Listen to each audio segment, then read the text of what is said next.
day 14, so 14.5, the destroyer and rebuilder. So, are you prepared to surf? That's the thing. I was saying to my students the other day, because nobody likes to get hurt, and we were talking about sparring, and I said, is there anybody that learnt to ride their bike without falling off? So did anybody just learn to ride a bike and has never fallen off? And probably there will be people, but I think the majority of us fall off our bike. And we have this idea, there's a reluctance, isn't there, for the parent to let go. You don't want your parent to let go because you don't want to fall. That's it. There's an assumption that the moment they let go, that you will fall. And likely so. However, you realise once you do fall that it's not so bad. It's not so bad. You didn't hurt yourself so much that you can get up, and then and the kind of the thrill of being able to ride a bike, and the freedom of then being able to ride a bike and being out with your mates and riding a bike and being part of something more because it brings something else to the table, is worth that bit of pain, or the maybe falling over. As I think I can't remember, I must have been in my late 20s or 30s, and I used to go out on my mountain bike, and me and my partner then, he decided we'd get clip-on pedals because they're just much easier to go uphill with clip-on pedals. And I remember him coming home with on his bike with his feet clipped in, and until you get the hang of unclipping, if you just go sideways. It's the funniest thing ever. It reminds me of Wurzel Gummidge, and it just goes back. There's nowhere to stop it. And I also got some clip-on pedals, and we were out and about, and you just know. I remember kind of half clipping on a pedal and just constantly going, no, it'll unclip. Just wanted that confidence to know that I wasn't gonna do a Wurzel Gummidge and just go sideways, because I didn't want to hurt myself. I had this idea that when you fall over, it's going to hurt. And so out on the mountain bike, and came to this junction and it just didn't unclip in time and just went sideways. But it was good because once I'd done that, I realised it's no big deal. It's no big deal. You just got, you generally don't hurt yourself. And so, we go through life almost scared to hurt ourselves, scared, scared of consequence, scared of what might happen if we push ourselves out of our comfort zone. But things like that just show us that actually, more often than not, everything is fine. Jason Chan, I was listening to one of his talks, and talking about fear, and that most of us we avoid fear. We avoid fear. We don't want to do anything that's going to make us fearful, because the energy of fear is pretty horrendous. It's pretty horrendous. Just sometimes when you realise you've made a mistake, and the energy of fear, or an idea, oh gosh, I didn't do that, and the fear of the consequence. Just the energy of fear is uncomfortable. But then, if we just avoid fear and we avoid falling, then we just disenable ourselves. And so this morning I was aware of how easy it is to disenable ourselves. That when I first started Taekwondo, I didn't even want anybody to watch me kick. Like, just the idea of somebody seeing me do a kick was uncomfortable. And I suppose I had enough knowledge then to realise that this isn't the way to live your life. You really want to do Taekwondo, you really want to have that journey, and you really enjoy it when you've finished. But I just really had to get over the idea of somebody watching me do some moves or get it wrong, looking silly, and that's not even going to hurt me, is it? Just hurts the ego. But just the idea of looking silly. And so, the 14.5, the destroyer and rebuilder, is destroying those ideas and mindsets that just disenable us. They they just stop us from living our fullest and happiest and healthiest life. And often we don't even perhaps know those things that, you know, obviously I knew that I really didn't want my instructor to watch me. But I also knew that if I wanted to do Taekwondo, that was absolutely going to happen, that I couldn't learn Taekwondo without somebody showing the moves and watching that I was doing it correctly. So it was a pretty big hurdle for me to get over. But in that, you know, now as I'm teaching it, I just think, oh, thank goodness I didn't disenable myself, because the blessings that have come from that are numerous. But it did take not even a week, quite a few weeks of nerves and apprehension, and the mind, you know, being really active and, you know, feeling quite uncomfortable. But the feeling afterwards, after each lesson, of really enjoying that, gave me the leverage to do it again. It gave me the leverage to do a bit more.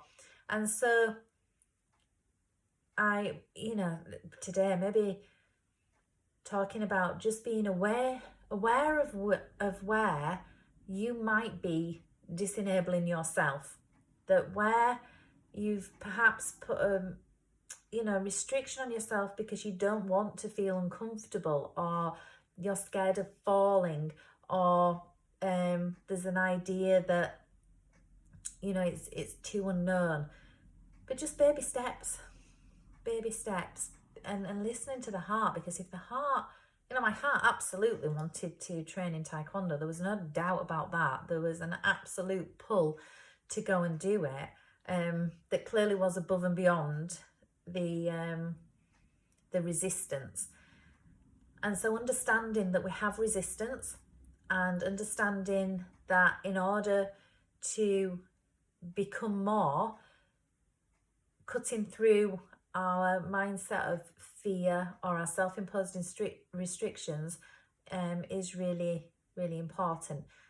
So I'm going to do a Qigong exercise today that just, it's a balancing, and it utilizes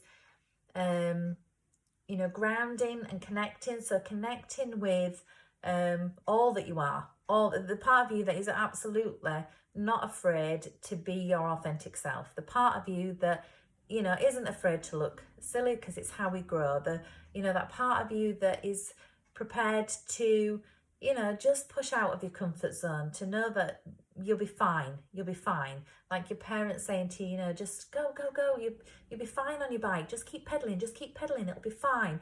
And it's that trust of, you know, of being able to do that. So that's, you know, linking with heaven, then the earth, the stability, grounding, knowing that you have the skills, the tools, you know, that whatever you need will be supplied, that, you know, the earth nourishes, and that we will be, you know, supported. And then moving through the chakras, the energy centers, and each of the energy centers relates to a different aspect of our life. So I might go through that on another day, but just knowing that we have 7 chakras, and then we could talk about more, but generally 7 chakras, and each chakra relates to an aspect of our life and an area that maybe we feel quite skilled in, or maybe we don't feel skilled in. And nothing to do with how old you are. You know, we don't get to 18 and have all the answers. You know, we're constantly, whatever age we are constantly strengthening our weaknesses, or our areas where we're just not so confident, or, you know, areas where we've had bad experiences and we're having to rebalance again. And that's all it is, just coming back into center and rebalancing. So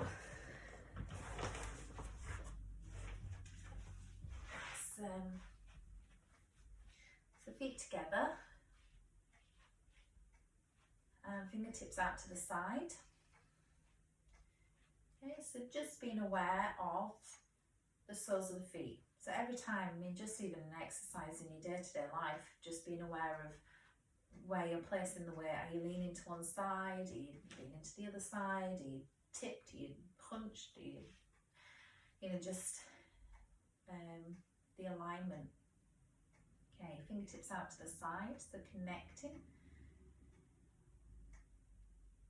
and the crown of the head pulled up to heaven.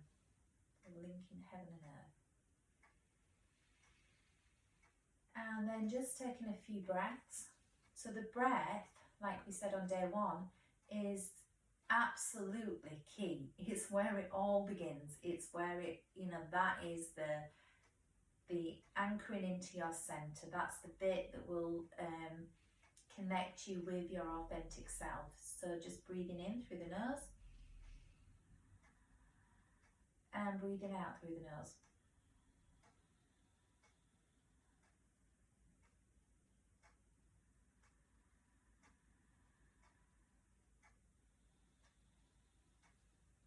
And just allowing the breath to take you into that center, to quiet the mind.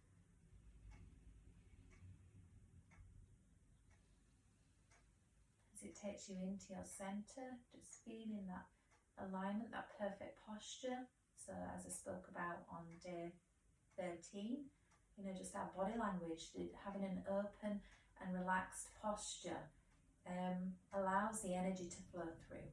Okay, so stepping into Tai Chi stance, so just taking the toe tip out to the side and placing the foot down. Take it a bit wider if it's, I think I have a bit of a wider stance, but just feeling what's comfortable for you.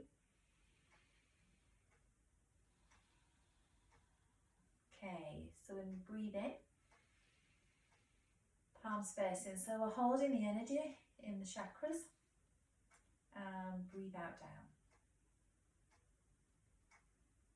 And so hold the chi, hold the energy, so whether you feel it or not, it's there. Okay, so the hands fan out, breathe in, breathe out, connect heaven and earth. So holding heaven, holding the earth. Breathe in, heaven to the heart. Breathe out, lift the earth to the heart. Breathe in, breathe out down. Other side, breathe in. Breathe out. Breathe in. Breathe out. Breathe in. Breathe out. Breathe in. Breathe out. Breathe in. Breathe out. Breathe in. Breathe out. Breathe in. Breathe out. Breathe in. Breathe out. Breathe in. Breathe out. Breathe in. Breathe out. Breathe in. Breathe out. Breathe in. Breathe out. Breathe in. Breathe out. Breathe in. Breathe out. Breathe in. Breathe out. Breathe in. Breathe out. Breathe in. Breathe out.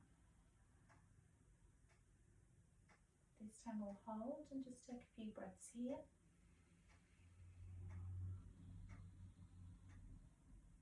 Feel the energy, so learning to tune in to how it feels. On the in-breath, fan the hands. Breathe out, extend, hold heaven and earth. We'll breathe here. So connecting with your brightest self, your most capable self, your authentic self. Connecting with all your gifts and talents, knowledge, wisdom, understanding. Connecting with the earth. So connecting with the practicalities, the groundedness, connecting with your foundations. Breathe in, breathe out, hold and breathe here at the heart center. So let the heart open. Open with confidence.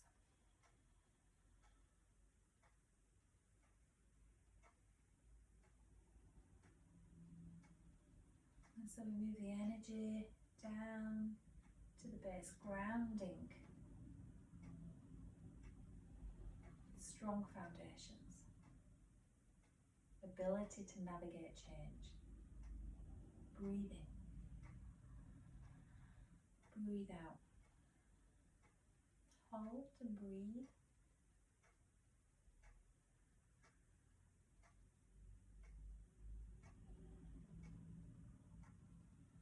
Hands fan out. Heaven and earth. Hold. Again, connecting with your brightest self, feeling strong and stable. Breathe in. Breathe out. Breathe in here at the heart center.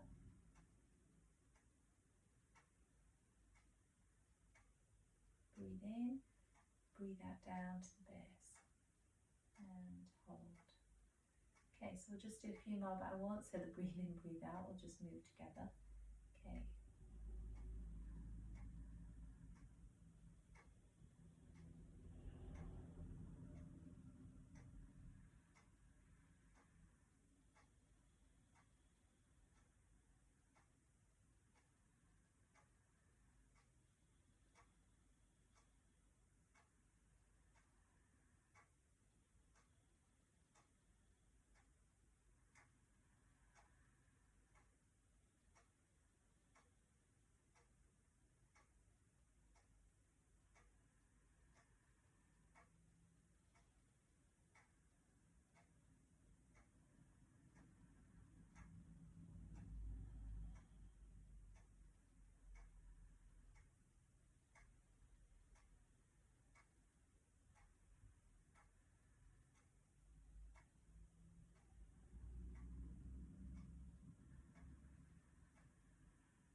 And hold. Shoulders relax. Good posture. Beautiful flow of energy through you and around. Connecting with heaven and earth. Energy centers bright, opening, harmonizing. Okay, feet together. Breathe in, gather. Breathe out, push down to the solar plexus. Breathe in, breathe out, push down to the base. Breathe in, gather. Breathe out, push down to the solar plexus. Breathe in, breathe out, push down to the base. Breathe in, gather. Breathe out, push down to the solar plexus. Breathe in, breathe out, fold in. So right hand for the ladies first, left hand for the gentlemen. And so you can close your eyes here if you like and just stay here and connect. And then release. Okay, so day 14. Until tomorrow.